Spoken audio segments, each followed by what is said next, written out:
And so this is a repeat. This is what false flag terror is. This is a mafia system of control. And I used, of course, the example of the Roman Empire and the Italian mafia, but every mafia operates through these same extortion rules. And that's exactly what's happening today. Of course, there are well-documented cases of the Nazis using false flag terror. In 1939, on the eve of the attack on Poland, it had already been predetermined with Stalin that they would divide the country. How was Hitler going to get the German people, who had been told that they were just building up this big military to defend Germany? How were the Germans, who didn't like war after World War I, how were they going to be seduced into attacking Poland and then launching World War II? Well, this was done by the German military taking some people from a local camp, dressing them up in Polish uniforms, shooting them, killing them, shooting newsreel footage of it, and putting it in the movie theaters and on the radio that Poland, who had an antiquated, really pre-World War I army on horseback, had supposedly just attacked, at the time, the most powerful military in the world. That was libelous. Then, of course, you know about Hitler and the Reichstag and grabbing the mentally ill Marinus van der Lubbe off the street and blaming it on him. And now European courts have gone into the annals last year and officially said, yes, the conspiracy theorists were right. Hermann Goering firebombed the German Capitol building. And again, here's the problem. There are over 200 that I've identified that are declassified examples in the last 60 years that our government has staged. There's the 1980 Bologna bombing. That's been all over the Italian newspapers. Their former presidents have come out. Their former head of intelligence has come out. Every time a political party that wasn't inside the power structure, whether it be a right-wing party or a communist party, they targeted both, but mainly the communists in Italy. Every time that they were really starting to get some headway with the public, the establishment would stage terror attacks. Their favorite was train stations, school buses, police stations, military bases, so that they could then demonize that group. And of course, we've seen countless examples of this. You look at Operation Ajax, Mohammad Mossadegh, 1953, Iran.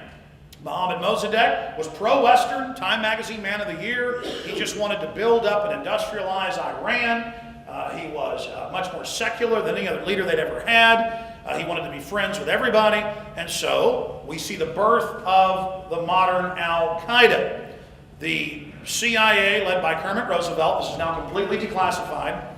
In fact, it was declassified more than 20 years ago, but I couldn't believe it a couple of years ago when I heard Kermit Roosevelt, an old audio tape of him on NPR, bragging how they did it.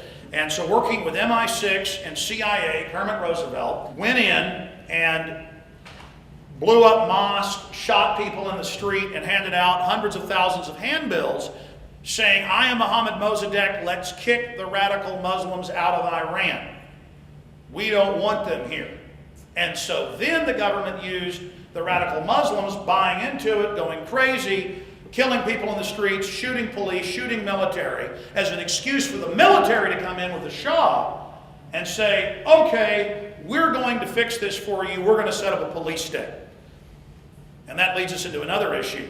Our government, over and over again, every chance they get, doesn't want to put an elected person into power, doesn't want to build up other nations, whether it's in Asia, Latin America, Africa, the Middle East, it doesn't matter. In every case, the people that run our government, the cold-blooded, great game calculators, in every case, they put in dictators, they put in oligarchs, they put in oppressive systems, they set up Savak torture teams and armies that tortured at least 200,000 people to death. And so my message to you is, if they will do this in Italy, if they will do this in Iran, if they will do this in Argentina, if they will do this anywhere else in the world, will they do it here? And the answer is yes. The criminals that have been in control of our nation for more than 50 years are absolutely cold-blooded, and they enjoy what they do. And they love the fact that the public isn't aware that 9 times out of 10, or even more often, it is the power structure staging these provocations. Then we fast forward to Operation Northwoods. All of you know about that, but some of the viewers out there may not. Just search engine the term Operation Northwoods. Associated Press, Baltimore Sun, ABC News, the National Security Archives. You can read the whole report. It doesn't just say we'll hijack jets by remote control and crash them. It doesn't just say they'll even stage fake deaths of CIA officers. It doesn't just say they'll bomb Miami and DC with plastic explosives. It talks about having U.S. Army forces dressed up like Cubans attack the U.S. Marine Corps base at Guantanamo Bay, Cuba, and actually kill U.S. soldiers. And it talks about attacking U.S. military bases in D.C., the Pentagon, and grazing troops. You saw a grazing just a few weeks ago, didn't you?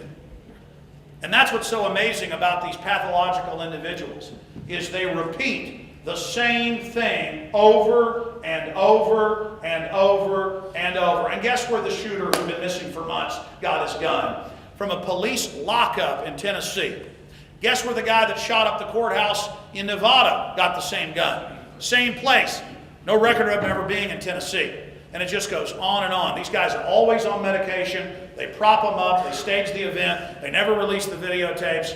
And who did they blame in the Pentagon shooting? Within 2 hours, really less than 2 hours, about an hour and 5 minutes, but within 2 hours, it was all over the news that he was a 9/11 truther. What happened with Joe Stack? Within 2 hours of it happening, and I went on the air within 1 hour of it happening, and I said they're going to blame this on the Tea Parties. They're going to blame this on patriot groups. People said, oh, I even saw a blog that went up instantly. I was sent later saying, look at Jones saying they're blaming the Tea Parties. They did, and not just the Tea Parties. New York Daily News, Austin American Statesman, and countless other publications blamed Alex Jones. And the London Guardian described it as a black hole, that Austin is this black hole. And this evil media empire that I have, which I don't have an empire. I carry out the trash myself most of the time. And that I'm at the center of this great evil. No, we are resisting their evil, and Austin is one of the centers of it. But not because of Alex Jones, because of you. And I realized early on that if I took action, and if I exposed these people, and if I spoke out against corruption, it would have an effect, because history documented that. I had no idea that it would have an effect this big in my own personal fight.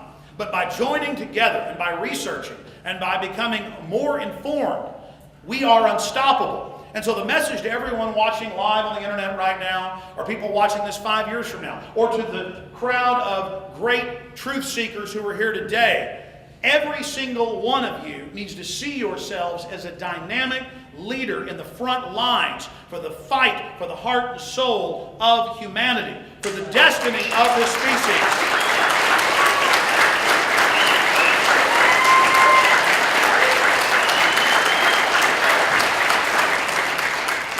And by the way, that's not just words. That's not just words. In the 15 years I've been standing up against corruption and learning along the way, I've made mistakes. I've had successes. But my heart's been in the right place. And I've learned more. And I know how dangerous it is to be in the position I'm in. And how dangerous it is to be in the position that many prominent leaders of 9/11 Truth are. Because the establishment isn't just making fun of us anymore.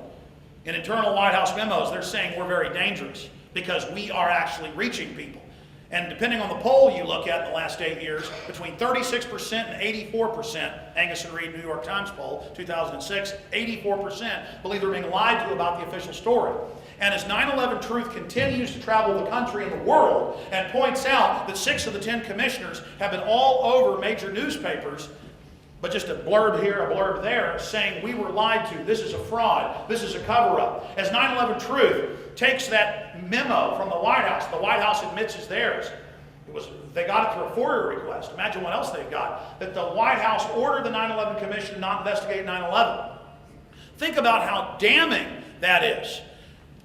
Because it's been a process in the last 8 years, looking at all the evidence, following every rabbit trail, some dead ends, some that go very important places, to a point now that we have a brain trust of people, tens of millions around the world, who are watching and looking and reading and listening inside corporations, inside the Pentagon, inside the halls of Congress and police departments, inside the state houses,